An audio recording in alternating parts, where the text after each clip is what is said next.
Morning, everybody. Good to see you all. Nice. So here we are, first day of this 45-day journey that we're going to take together. Um, as you all know, we're going to fixate on mindfulness and then eventually flow states. There's a lot of crossover between these two concepts, but uh, but there's also some differences, and I think both of these ideas of how to sort of manage our thought process, mindfulness and flow, they become very sort of like cooperative in terms of sort of bringing them together. But today, the first 3 days, we're just going to get into like the simplicity of mindfulness. If you're not aware of mindfulness, we're just going to go over some basic definitions. I think its core value is how simple and easy and accessible it actually is, and that you can literally do it anywhere and everywhere. The difficulty with the mindfulness thing is that as easy as it is, it's as easy to forget because it's so simple and so accessible, and that we actually drop into mindfulness countless times throughout our day. It's a very familiar space, but because of its subtlety, we don't really think it's anything to leverage or anything to sort of explore. And so it's there, it's around, and it's happening. And I would argue that it's a fairly natural state of being.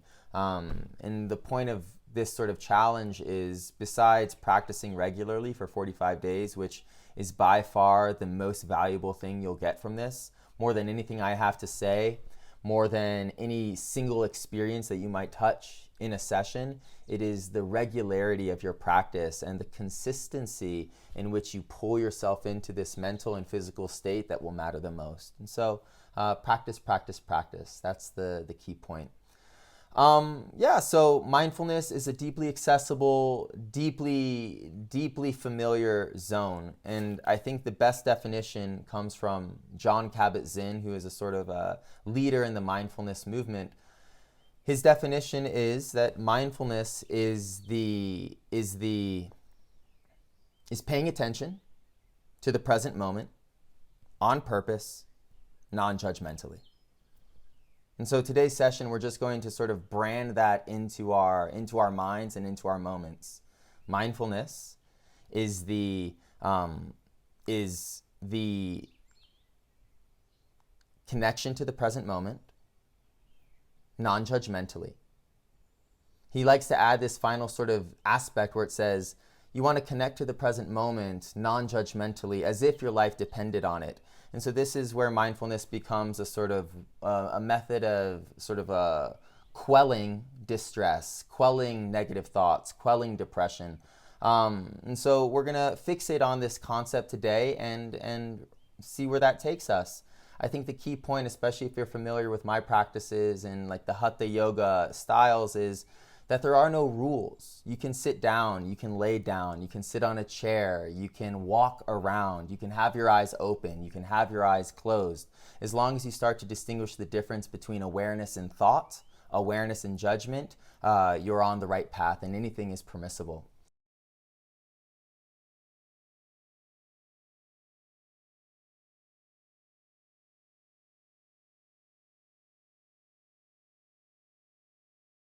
So with that, let's get started.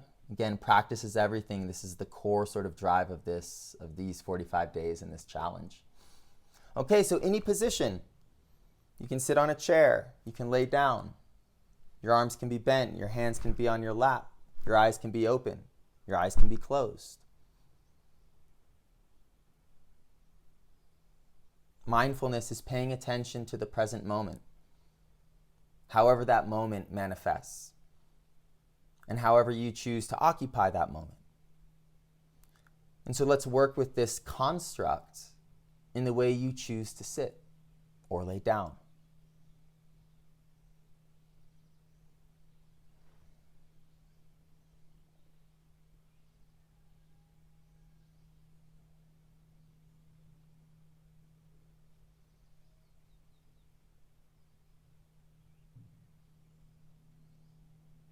Slow down the breath. Notice immediately that increase of calm that comes from the simple act of slowing the breath. Again, very familiar experiences. We all slow our breath from time to time, consciously or unconsciously. The point of all meditative practices is to leverage these instinctual processes that help us control and navigate our stress levels.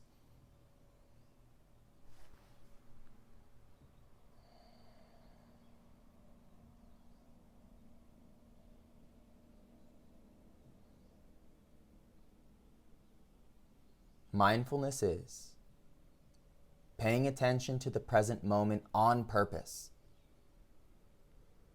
And so the present moment is expansive, complex, detailed.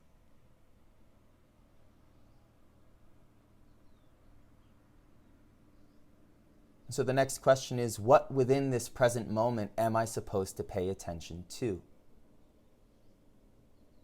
And from this question, a world of thoughts.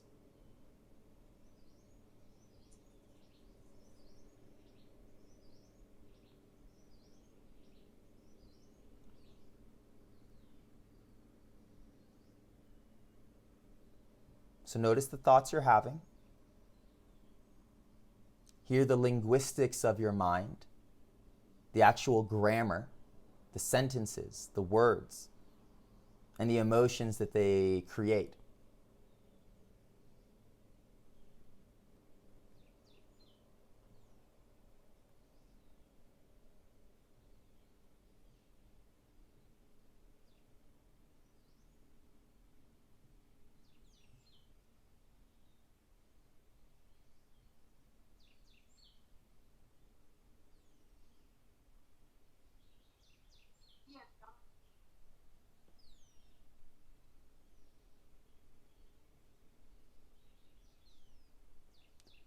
And so that thought process is also something to be aware of, not something to be disturbed by. That our psyche is an aspect of the environment. Our psyche is a dimension of what we are experiencing. And in that, our thoughts are to be experienced non-judgmentally as well.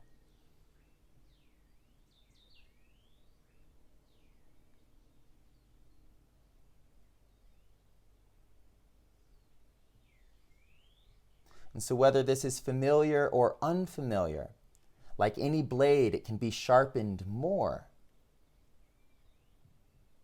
Develop the skill of non-judgmental awareness, especially when it comes to your thinking.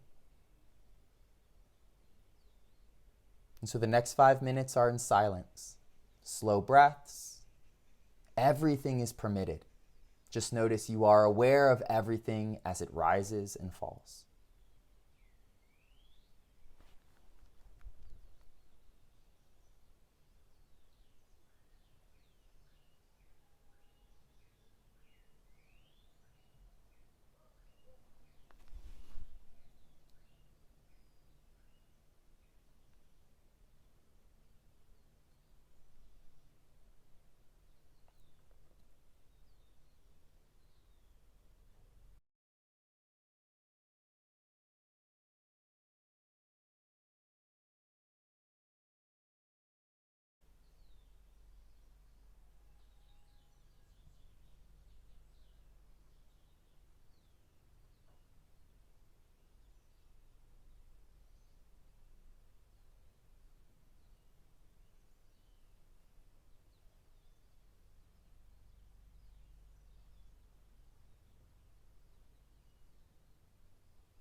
Slow down the breath.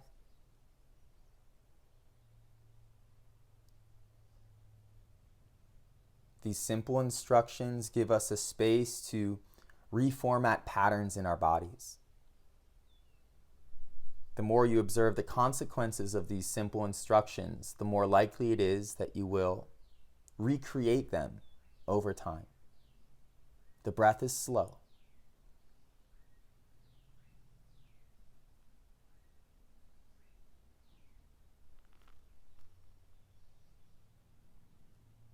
From here, yet again, the definition. Mindfulness is paying attention to the present moment on purpose.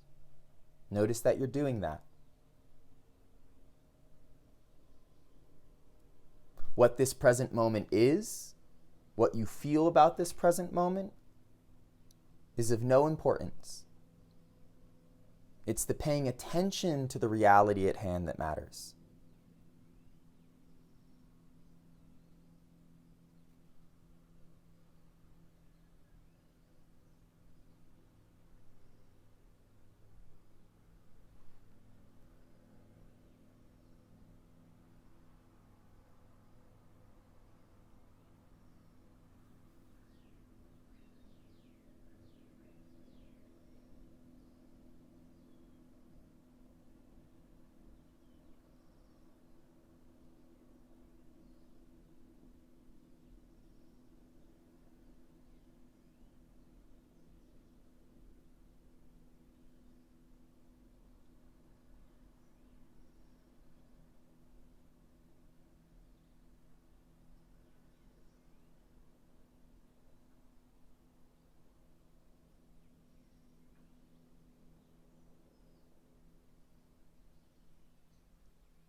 Yet again, slow down the breath and notice if it's quickened on its own.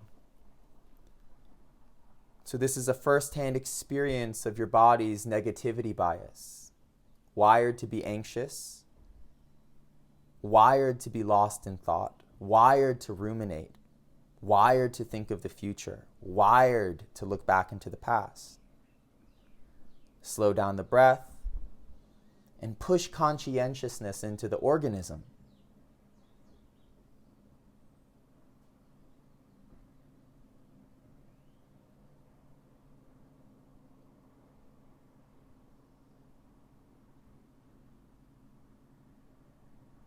And so the big point is trusting that this very simple process of sitting down and listening to what the ears hear, feeling what the body feels, perceiving what the mind thinks, without judging, is invaluable to our well-being.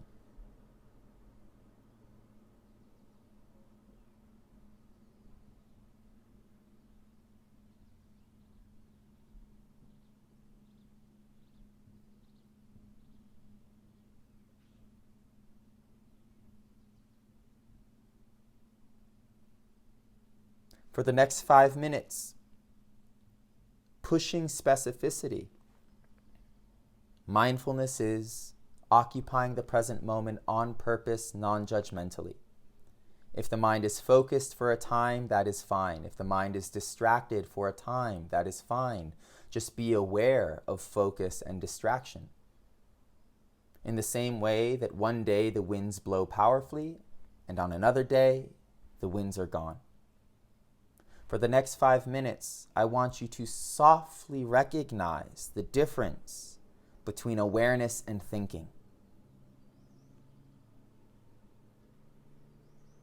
And that wherever the mind goes, it is because of your awareness that that experience is real. When the mind shifts or awareness shifts into doubt, doubt is real, and that is fine. When awareness shifts into peace, peace is real, and that is fine. When awareness shifts to a sound outside, that sound outside is real, and that is fine. Just feel the difference between awareness and thought. Slow down the breath. Again, 5 minutes here.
Again, slow down the breath.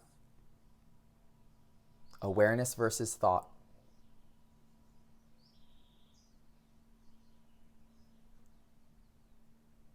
Be appreciative of this awareness.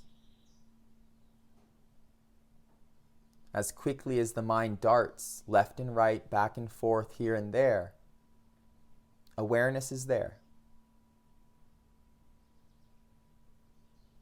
Attaching to this awareness instead of thinking is the key skill of mindfulness. And the consequence should be, and you should feel it, a sense of calm in the body, a sense of trust in the moment, a willingness to be.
whatever I say is of far less value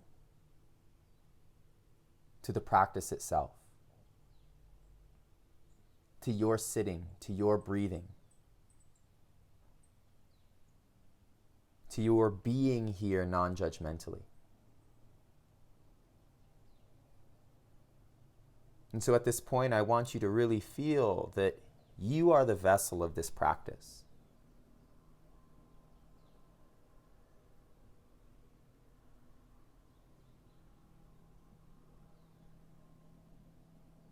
And that in your non-judgment, a core tenet of mindfulness, everything is permitted. Impatience and or patience, doubt and trust, anxiety or tranquility, everything is permitted.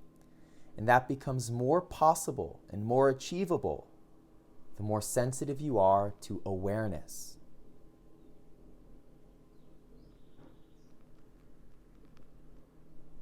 Final push, slow down the breath. Collect seconds in your practice. Give your body and your brain and your mind the time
simple, simple, simple stuff.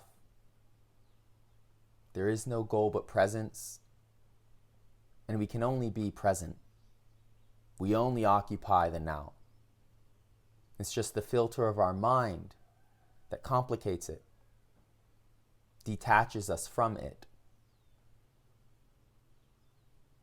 But when we understand the mind itself is part of the present moment, when we occupy that awareness, the goal of this practice, mindfulness, is inescapable.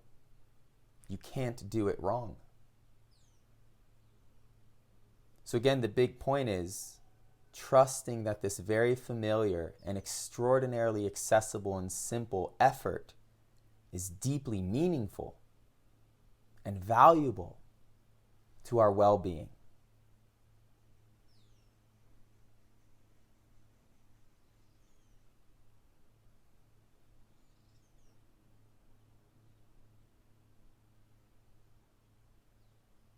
Jon Kabat-Zinn's definition, one last time. Let's just make a little checklist. Mindfulness is being present on purpose. Check.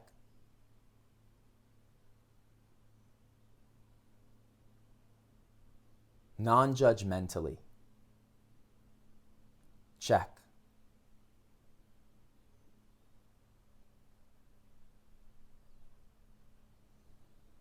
Take 3 more breaths.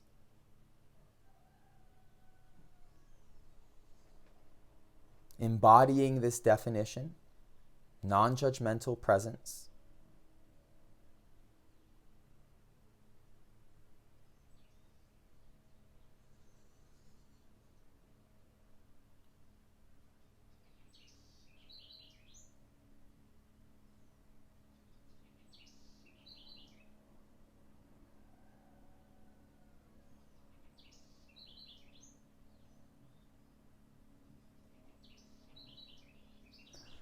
With an inhale, open your eyes.